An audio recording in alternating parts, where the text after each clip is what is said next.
Saudara-saudariku terkasih, setelah kita berpantang, berpuasa, berjalan salib selama 40 hari, malam ini kita bersama-sama bersukacita merayakan Paskah. Seperti katakan di dalam Injil, Maria Magdalena, Maria Ibu Yakobus, serta Salome membawa rempah-rempah pagi-pagi pergi ke makam. Lalu mereka berdebat, siapa nanti yang menggulingkan batu yang besar itu sebagai penutup makam itu, lubang makam. Kita semua perempuan tidak mampu untuk menggulingkan dan mengangkat batu yang begitu besar. Mereka berdiskusi tentang siapa yang menggulingkan batu itu, dan sampai di makam mereka terkejut, dan ternyata makam itu sudah pintunya dibuka. Batu yang mereka pikirkan tadi sudah terbuka, dan makam itu kosong. Dan mereka masuk, di sana ada seorang pemuda yang berpakaian putih, dari atas sampai ke bawah pakaian putih, dan itulah nanti yang disebut malaikat. Lalu pemuda itu mengatakan, mengapa kamu mencari Dia yang hidup?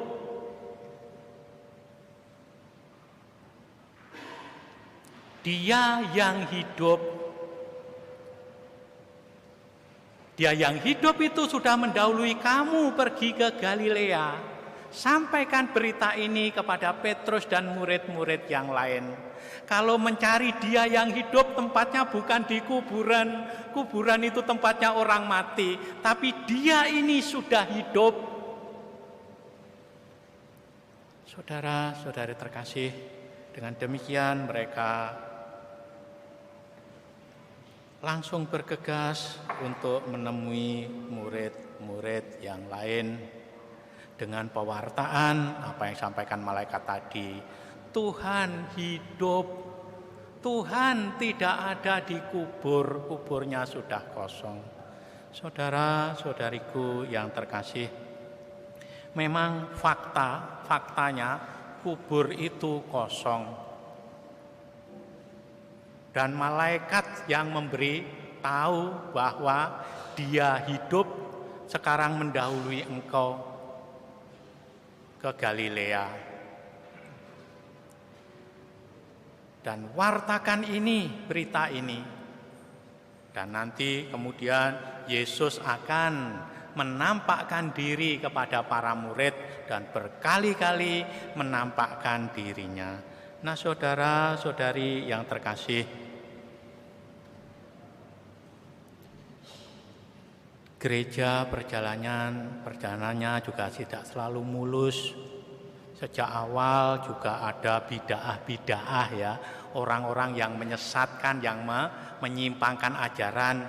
Bahkan nanti juga ada orang-orang yang mengatakan, oh enggak, itu Yesus enggak bangkit, Yesus itu jenazahnya dicuri oleh muridnya, dan seterusnya.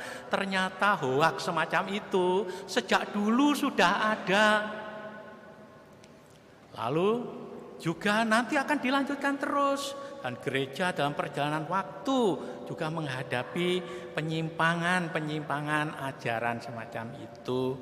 Bahkan sampai hari ini pun tuduhan semacam itu tetap ada. Tetapi kenyataan bahwa Kristus bangkit, hidup, dan tidak ada di kubur, dan hidup lagi, bangkit dan menemui para muridnya, bahkan nanti juga minta makan roti dan makan ikan goreng, menunjukkan Yesus yang sama yang sekarang sudah bangkit kembali. Nah, saudara-saudariku yang terkasih, gereja dalam perjalanan waktu juga mengalami banyak tantangan, banyak pergulatan, banyak salib. Akhir-akhir ini pun kita juga mengalami, misalnya kalau dulu ada istilahnya itu bid'ah itu pengajar sesat, pelagianisme, atau ajaran sesat gnostisisme.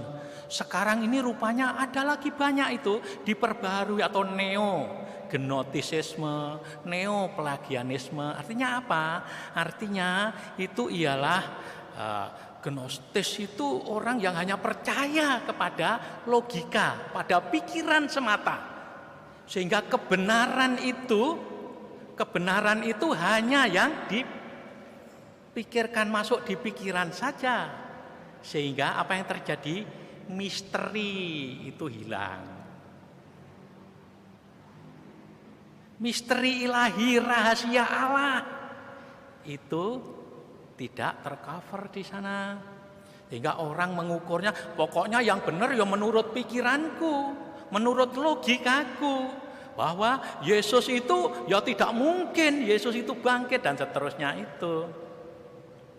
Atau yang satunya lagi, segala sesuatu itu tergantung kekuatanku.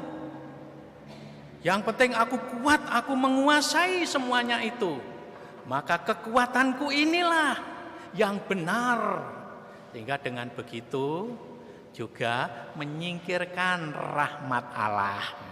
Rahmat Allah. Saudara-saudari sekalian yang terkasih, itu menambah jalan salib kita. Terlebih lagi, ditambahi lagi COVID-19 yang sudah 1 tahun sampai hari ini belum selesai. Sampai kapan kita berharap dan kita belum tahu. Seakan-akan hidup kita ini seperti jalan salib yang begitu panjang, prapaskah yang begitu lama, sehingga kita sendiri tidak tahu harus bagaimana. Sehingga banyak orang kebingungan di rumah tangga, kebingungan. Bahkan juga mungkin di pastoran sendiri juga merasa kebingungan. Ada umat yang sakit mau menolong, tetapi pihak lain mengatakan, Romo hati-hati, Romo jangan. Nanti kalau di sana nanti ditolong, kalau terjadi sesuatu kami juga umatnya yang banyak ini bagaimana. Dan dari segi tertentu juga ada perasaan yang gelisah, yang ingin menolong, menyelamatkan. Tetapi di pihak lain ada suara-suara semacam itu, sehingga mengalami kebingungan, hingga tidak jarang buahnya Romo juga harus sembunyi di pastoran. Untung kalau sehat ya, kita puji syukur umat dan Romonya semua sehat. Tapi inilah kenyataannya.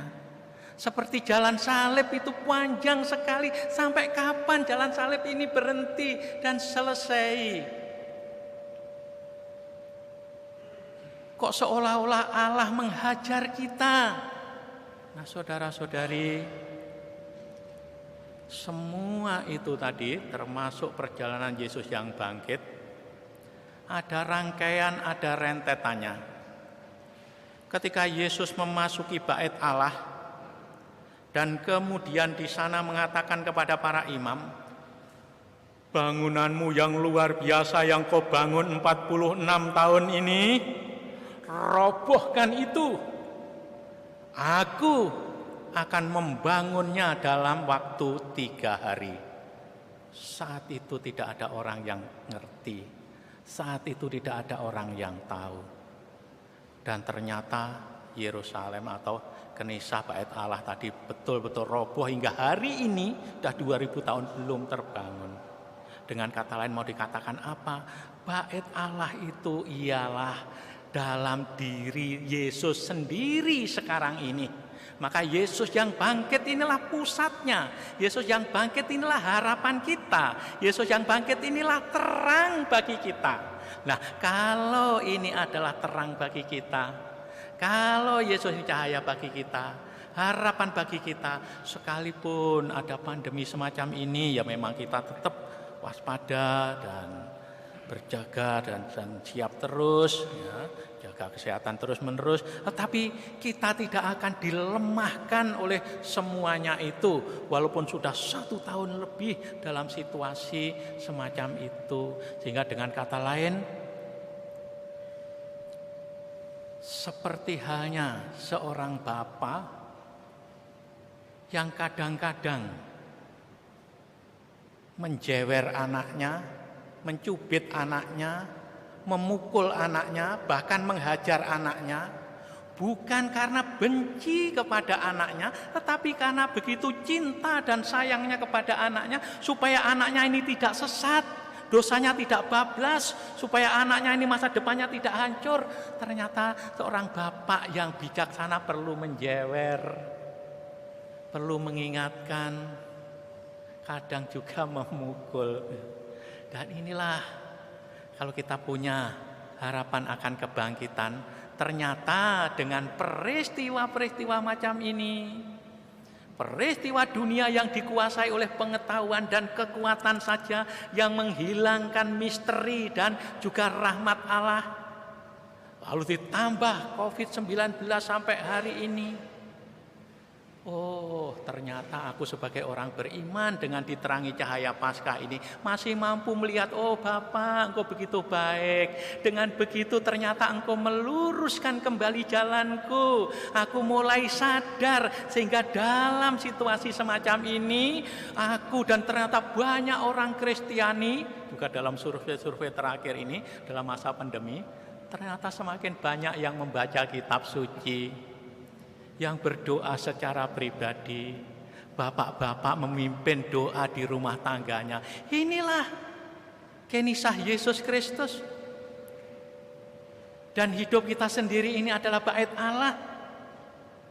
Sehingga memang ada sesuatu seperti jalan salib tadi, seperti Prapaskah, tetapi ternyata di terowongan sana ada peristiwa Paskah, dan peristiwa Paskah inilah harapanku, itulah yang menyelamatkan aku, sehingga aku tidak terlalu dihantui oleh rasa ketakutan yang luar biasa, sehingga ketakutan ini membunuh aku sebelum aku memutuskan dan berbuat sesuatu.